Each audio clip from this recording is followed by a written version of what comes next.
Good evening, everyone. Last spring, when asked by Reverend McFarland if I would give a sermon or speak during evening service, I stammered and I stalled as best I could. But like a good salesperson, Reverend McFarland had removed every obstacle by allowing me to select virtually any Sunday throughout the year. Always ask for that deferred commitment when you want something from somebody. Look, I need you to help me. If you got a truck and help me move my freezer, it's not for about 3 months when we finish some renovation. Oh, 3 months, yeah. This Saturday, no, geez, not Saturday, that's not good. So get that deferred commitment. I tried ignoring long enough and hopeful that all his Sundays would soon fill up. But again, like the good salesperson, he persisted, and me, without a valid reason to decline, accepted for this evening. Well, back in August, February the 8th was light years away. It can wait. Patience. Relax. Everything was going swimmingly until, Christmas came, and Christmas ended. And now I realized I've got these zillions of thoughts have been running through my mind, and now I've got to start to put them to paper. Patience, patience. I think now my mother is smiling down on me. It was some 40 years ago that I was last on this altar. Precisely, almost 40 years this September since my last standing here, and it was September of 1975. My wife Kathy and I exchanged vows before God with Father Leo Mallet as the officiant. Prior to both those visits, then and this evening, I was filled with angst and nerves, patience. But also on both occasions, it felt good then and it feels good now to be here. Spirituality in the digital age. That was a topic that seemed somewhat heady. A couple of Sundays ago, Dr. Duke made mention of a litany of demands, self-imposed demands, put on us by the many devices in our lives today. iPads, iPhones, smartwatches, smart TVs, Google goggles, and tablets galore by any number of manufacturers. Dozens of tablets and hundreds, patience, thousands of applications, thousands of apps to install. And to think all this began many, many years ago with Moses coming down from Mount Sinai. Having spoken with his God, his Lord, Moses came down with 2 tablets. Mind you, that was quite a warranty in those days. Moses broke the first set, goes back up the mountain, gets another set. Not only that, his Lord God downloads free 10 apps. Give those to your people of Israel. In Isaiah 40, verse 26, lift up your eyes on high and see. See who created these. He who brings out their host and numbers them, calling them all by name, because he is great in strength, mighty in power, not one is missing. And again, patience. If we refuse to take our eyes off that cursor and are constantly heads down, thumbs clacking away, how can we truly appreciate those wonders of God? The stars, the rivers, the life-giving and sustaining wonders of our Lord God. Well, on a far lesser scale, I see it in my current incarnation as mayor.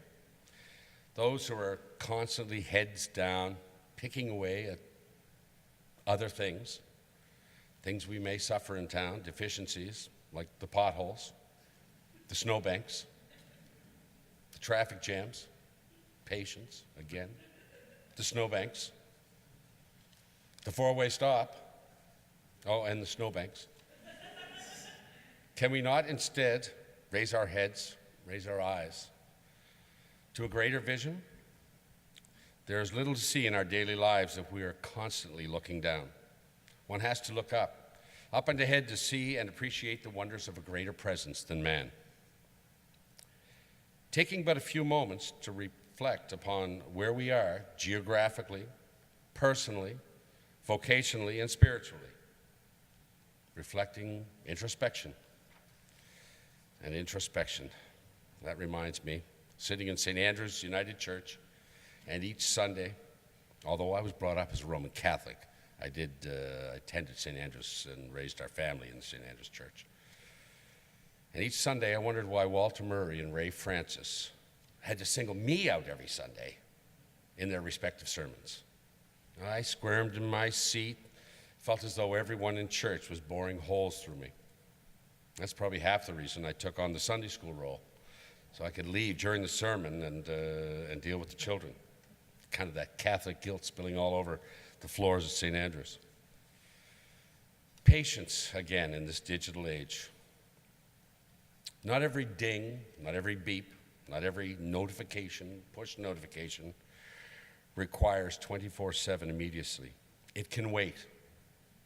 That's that patience. It can wait. This is now a new ad campaign for AT&T in America to help put an end to texting while driving. That'll be there. Relax. It'll be there when you pull up to a stop, you come to the end of your ride, at home, at work, stop for a coffee. Relax.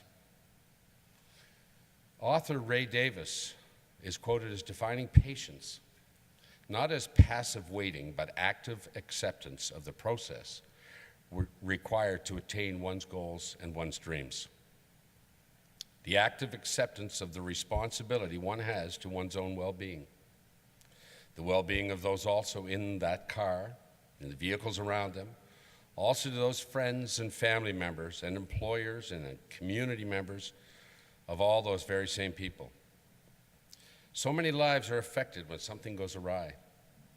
And should that text go through without anyone being maimed or killed, piling into a ditch, what is achieved?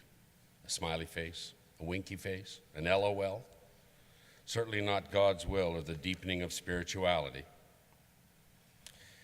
Actively accepting the process required to attain one's goals and dreams. To do this means taking time from our already, usually self-imposed, time-constrained days to think about our plans and our goals. As one would do in life, be it career life, be it personal life, home, family, retirement, beyond retirement, we must also do in our spiritual life. The old adage, if you fail to plan, you plan to fail. When we enter a theater, a meeting, a presentation, here this evening, we are typically reminded to and requested to turn off our cell phones. Should we not ask or demand at least the same courtesy of ourselves when we are enjoying family or personal spiritual time? Patience. It can wait. As in our work life or work family and our family life, where we check in to see where we are. How are things going? How are we feeling? How can I make life or work easier or make more sense? What can I or what can we do to improve the company, or in my case, the town's current performance, or the family's current situation? To enjoy our personal spiritual life and growth, should we not pose to ourselves similar questions? This personal, introspective, this Q&A or spiritual question and answer period? Or as my old friend and former neighbor Ted Jarvis used to refer to as the self-audit. The self-audit's merely prayer. That dialogue between your brain and your soul, you and your God, you and your supreme being.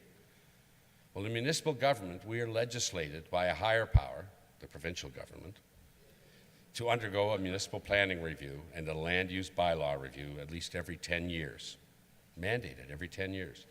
We are currently in year 7 of this current municipal planning strategy, and Council has initiated a process to once again revisit our commandments, to appraise them based on current trends and shifts. This is not to change the basic tenets or the general philosophy of where or what Wolfville is or thinks it is, but to perform that mandated self-audit. To exercise this process properly, we have to check in with our constituents. Polls, surveys, questionnaires, roundtables, farmers market, open houses, public meetings. Again, question and answer sessions. Isaiah 40:24. Scarcely are they planted, scarcely sown, scarcely has their root taken in the earth. when he blows upon them and they wither and the tempest carries them off like stubble. With human life and human time so very fleeting in comparison to spiritual life and eternity, is a little uninterrupted personal spiritual time too much to ask for or too much demand of oneself? This would, of course, go back to the earlier reference made of self-imposed demands. Demand of yourself the time, that uninterrupted time, patience, it can wait, time to reflect, check that spiritual balance sheet, the personal spiritual self-audit, to examine and determine one's true achievements and success. The irony of life is the success of one's time here on earth is, in the end, not determined by the size of one's house, flat screen television, number of or types of toys. It is in how they treated their friends and family and others. Corinthians 9:19. For though I am free with respect to all, I have made myself a slave to all so that I might win more of them. To the Jews, I became a Jew in order to win Jews. To those under the law, I became one under the law, though I myself am not under the law, so that I might win those under the law. To those outside the law, I became as one outside the law, though I am not free from God's law, but am under Christ's law, so that I might win those outside the law. To the weak, I became weak, so that I might win that weak. I have become all things to all people, that I might by all means save some. I do it for the sake of the gospel, so that I may share in its blessings. When I read this, and again from a civic perspective, it caused me to reflect on what it takes, what is required to fully appreciate the needs of all of our constituents. Not only those who come out and speak for themselves, but also for those members of our community who, through their fault or through no fault of their own, do not or cannot speak for themselves. We must make the time, we must find the place to appreciate everyone's concerns or issues. Walk the paths, ride the bike lanes, talk to the merchants, greet the visitor, share time and effort at the food bank, see what's up at the fire hall, ask an elder to peek through that senior window of wisdom. I had a friend, Mary Vaughn, back when I was an early parent, probably I was about 35 or 6, and this friend of mine, Mary Vaughn in Halifax, she was 75 at the time. And I stopped, I said, Mary, what's it like? You know, I need to look through that window ahead. What have I got to look forward to? She said, Jeff, I don't feel any differently now at 75 than I did when I was 20. I can't do what I did when I was 20, but I don't feel any differently. That gave me heart. Looking ahead with raising the children and so on, that life can be that good to us. Also, looking back the other way, the young skateboarder. Ask that skateboarder, what's new, what's hip, what's cool, what's rad these days? I bumped into a little young fella, Cam Foran from Port Williams out on the Stars Point Road. I wouldn't say we've become chums yet, but he came into my office one day, downtown, and wanted to know about that skate park. What are we going to do about it? It's dangerous. It needs repair. So we opened up dialogue and had a chat. I've been over to his house a couple times. I ride my bike over that way.